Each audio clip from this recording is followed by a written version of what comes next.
ಜಮ್ಮು ಕಾಶ್ಮೀರದ ಪುಲ್ವಾಮಾದಲ್ಲಿ 2019ರಲ್ಲಿ ಒಂದು ಉಗ್ರ ಕೃತ್ಯ ನಡೆದಿತ್ತು. ಈ ಉಗ್ರ ಕೃತ್ಯದ ಮಾಸ್ಟರ್ ಮೈಂಡನ್ನು ಈಗ ಹತ್ಯೆ ಮಾಡಲಾಗಿದೆ ಅಂತಕ್ಕಂಥ ಮಾಹಿತಿ ಸದ್ಯಕ್ಕೆ ಲಭ್ಯವಾಗ್ತಾ ಇದೆ.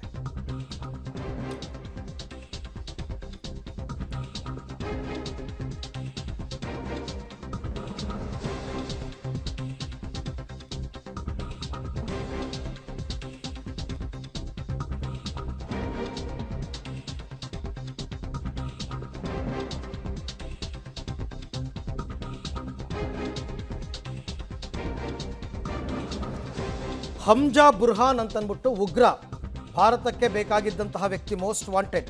ಈ ಮಾಸ್ಟರ್ ಮೈಂಡ್, ಪುಲ್ವಾಮಾ ಅಟ್ಯಾಕ್ನ ಮಾಸ್ಟರ್ ಮೈಂಡ್ನ ಹತ್ಯೆ ಆಗಿದೆ.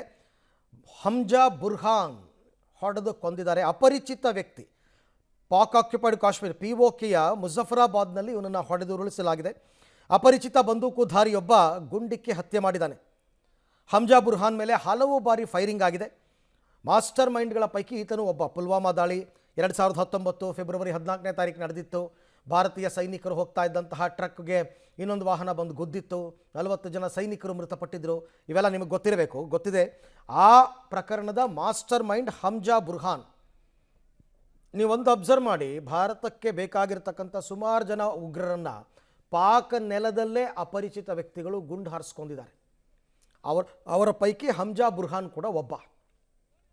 ಈತ ಮೋಸ್ಟ್ ವಾಂಟೆಡ್, ಭಾರತಕ್ಕೆ ಬೇಕಾಗಿದ್ದಂತಹ ಉಗ್ರ ಹಮ್ಜಾ ಬುರ್ಹಾನ್. ಈ ಬಗ್ಗೆ ಮತ್ತಷ್ಟು ಮಾಹಿತಿ ನನ್ನ ಕೊಲೀಗ್ ಶಬೀರ್ ಅವರಿಂದ ಪಡ್ಕೊಳ್ಳೋಣ. ಶಬೀರ್, ಈಗ ಈ ಹಮ್ಜಾ ಬುರ್ಹಾನ್ ಈತ ಯಾವ ರೀತಿ ಮಾಸ್ಟರ್ ಮೈಂಡ್ ಆಗಿದ್ದ ಪುಲ್ವಾಮಾ ಅಟ್ಯಾಕ್ದು, ಮತ್ತು ಈಗ ಇವತ್ತು ನಡೆದಂತಹ ದಾಳಿ ಯಾರಿಂದ ಆಗಿರ್ತಕ್ಕಂಥದ್ದು, ಹೇಗಾಯಿತು ಅಂತ? ಅರವಿಂದ್, 2019ರಲ್ಲಿ ನಡೆದಂತಹ ಪುಲ್ವಾಮಾ ಅಟ್ಯಾಕ್ನಲ್ಲಿ ಈತ ಮಾಸ್ಟರ್ ಮೈಂಡ್ ಆಗಿದ್ದ. ಮತ್ತು ಇಡೀ ಸ್ಫೋಟಕ ಏನು ನಡೆದಿತ್ತು, ಆ ಒಂದು ಸ್ಫೋಟದ ಹಿಂದಿನ ಪ್ರಮುಖ ಸಂಚುಕೋರ ಈತ ಆಗಿದ್ದ ಅನ್ನುವಂಥದ್ದು ಕೂಡ ಗೊತ್ತಾಗ್ತಾ ಇರುವಂಥ ಸಂಗತಿ.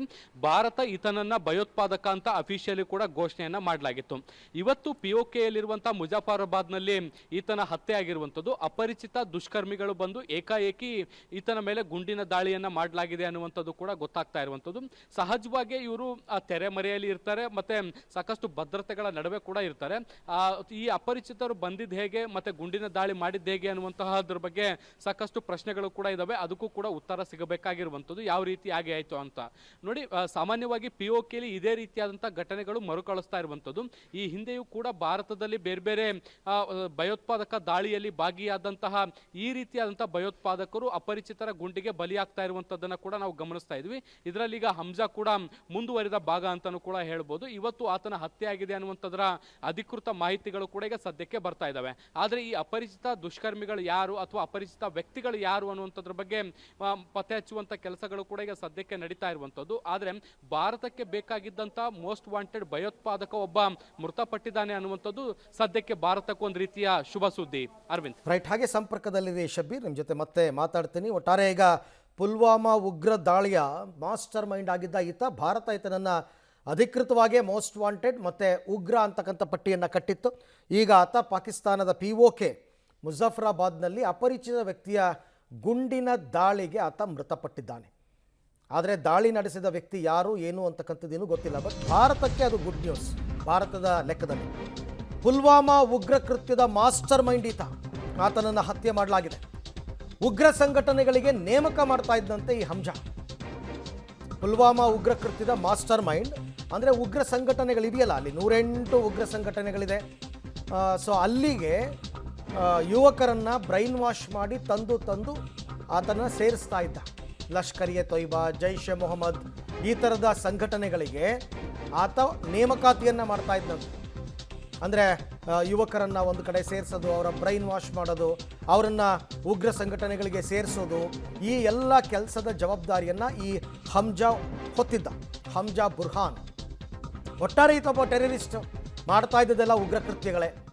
ಹಾಗಾಗಿ ಆತನಿಗೆ ಶತ್ರುಗಳು ಸಹಜವಾಗಿ ಇದ್ದೇ ಇರ್ತಾರೆ. ಅವರ ದೇಶದಲ್ಲೇ ಇರ್ಬೋದು, ಪಾಕಿಸ್ತಾನದಲ್ಲೇ. ಆ ಥರದವ್ರು ಯಾರೋ ಒಬ್ಬರು ಬಂದು ಆತನನ್ನು ಹೊಡೆದಾಕಿರ್ಬೋದು, ಆ ಸಾಧ್ಯತೆಗಳು ಕೂಡ ಇದೆ. ಒಟ್ಟಾರೆ ಇವಾಗ ಮುಜಫರಾಬಾದ್ನಲ್ಲಿ ಈ ವ್ಯಕ್ತಿಯನ್ನು ಹೊಡೆದಾಕಿರ್ತಕ್ಕಂಥದ್ದು, ನಾನು ಹೇಳಿದಲ್ಲ, ಭಾರತದ ದೃಷ್ಟಿಯಿಂದ ನಮಗೆ ಬೇಕಾಗಿದ್ದ ಮೋಸ್ಟ್ ವಾಂಟೆಡ್ ಟೆರರಿಸ್ಟ್ ಒಬ್ಬ ಸತ್ತ ಅಂದಾಗ ಅದು ಗುಡ್ ನ್ಯೂಸೇ. ಹಾಗಾಗಿ ಇವಾಗ ನಮಗೆ ಬೇಕಾದವರು ಆ ಥರದವರು ಒಬ್ಬೊಬ್ಬರೇ ಸುಮಾರು ಜನ ಈಗಾಗಲೇ ಅಲ್ಲಿ ಮೃತಪಟ್ಟಿದ್ದಾರೆ. ಈ ಬಗ್ಗೆ ಕೂಡ ಮತ್ತಷ್ಟು ಮಾಹಿತಿ ನನ್ನ ಕೊಲೀಗ್ ಶಬೀರ್ ಅವರಿಂದ ಪಡ್ಕೊಳ್ಳೋಣ. ಶಬೀರ್, ಈಗ ಇರ್ಬೋದು ಈತ ಪುಲ್ವಾಮಾ ದಾಳಿಯ ಮಾಸ್ಟರ್ ಮೈಂಡ್, ಇದನ್ನು ಹೊರತುಪಡಿಸಿ ಆತ ಬೇರೆ ಬೇರೆ ಏನೆಲ್ಲ ಕೃತ್ಯಗಳನ್ನ ನಡೆಸ್ತಾ ಇದ್ದ, ಆತನಿಗೆ ಪಾಕಿಸ್ತಾನದಲ್ಲೇ ಶತ್ರುಗಳು ಕೂಡ ಹುಟ್ಕೊಂಡಿರ್ತಕ್ಕಂಥ ಸಾಧ್ಯತೆಗಳನ್ನು ತಳ್ಳಿಹಾಕೋ ಹಾಗಿಲ್ಲ ಅನ್ಸುತ್ತೆ ನನಗೇನು.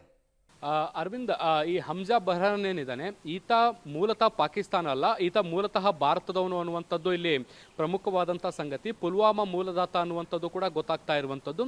ಈತ POKಯಲ್ಲಿ ತಲೆಮರೆಸ್ಕೊಂಡಿದ್ದ, ಈ ಹಿಂದೆ ಉಗ್ರ ಸಂಘಟನೆಗಳ ಜೊತೆಗೆ ಗುರುತಿಸ್ಕೊಂಡು ಅದಾದ ಬಳಿಕ ಈತ POKಯಲ್ಲಿ ಠಿಕಾಣಿಯನ್ನು ಹೂಡಿದ್ದ. ಮುಖ್ಯವಾಗಿ ಕಾಶ್ಮೀರದಲ್ಲಿರುವಂತಹ ಯುವಕರನ್ನ ಬ್ರೈನ್ ವಾಶ್ ಮಾಡಿ ಈ ಉಗ್ರ ಸಂಘಟನೆಗಳಿಗೆ ನೇಮಕ ಮಾಡುವಂಥ ಕೆಲಸವನ್ನ ಮಾಡ್ತಾ ಇದ್ದ. ಮತ್ತೆ ಇವರನ್ನ ಬಳಸ್ಕೊಂಡು ಭಾರತದಲ್ಲಿ ಬೇರೆ ಬೇರೆ ಪ್ರದೇಶಗಳಲ್ಲಿ ಭಯೋತ್ಪಾದಕ ಚಟುವಟಿಕೆಗಳನ್ನು ಮಾಡುವಂಥದ್ದು ಅಥವಾ ಸ್ಫೋಟಗಳನ್ನು ಮಾಡುವಂಥ ಕೆಲಸವನ್ನ ಕೂಡ ನಿರಂತರವಾಗಿ ಮಾಡ್ತಾ ಇದ್ದ. ಒಂದು ರೀತಿ ಭಾರತದ ವಿರುದ್ಧವಾದಂಥ ಸಂಚು ರೂಪಿಸುವಲ್ಲಿ ಈತ ಮಹತ್ವದ ಪಾತ್ರವನ್ನ ನಿರ್ವಹಣೆ ಮಾಡ್ತಾ ಇದ್ದ ಅನ್ನುವಂಥದ್ದು ಕೂಡ ಗೊತ್ತಾಗ್ತಾ ಇರುವಂಥದ್ದು. ಹೀಗಾಗಿ ಪುಲ್ವಾಮಾದ ಜವಾಬ್ದಾರಿಯನ್ನು ಕೂಡ ಈತ ಹೊತ್ಕೊಂಡಿದ್ದ. ಈ ಪುಲ್ವಾಮಾದಲ್ಲಿರುವಂಥ ಯುವಕರನ್ನೇ ಬಳಸ್ಕೊಂಡು ಈ ಒಂದು ದಾಳಿಯನ್ನು ಕೂಡ ಮಾಡಿದ್ದ ಅನ್ನುವಂಥದ್ದು ಕೂಡ ನಮಗೆ ಗೊತ್ತಿರುವಂತಹ ಸಂಗತಿ ಕೂಡ. ಸೊ ಹೀಗಾಗಿ ಈತನ ಸಾವೇನಿದೆ ಅದು ಒಂದು ರೀತಿ ಭಾರತಕ್ಕೆ ಶುಭ ಸುದ್ದಿ ಅಂತಲೂ ಕೂಡ ನಾವು ಕರಿಬಹುದು.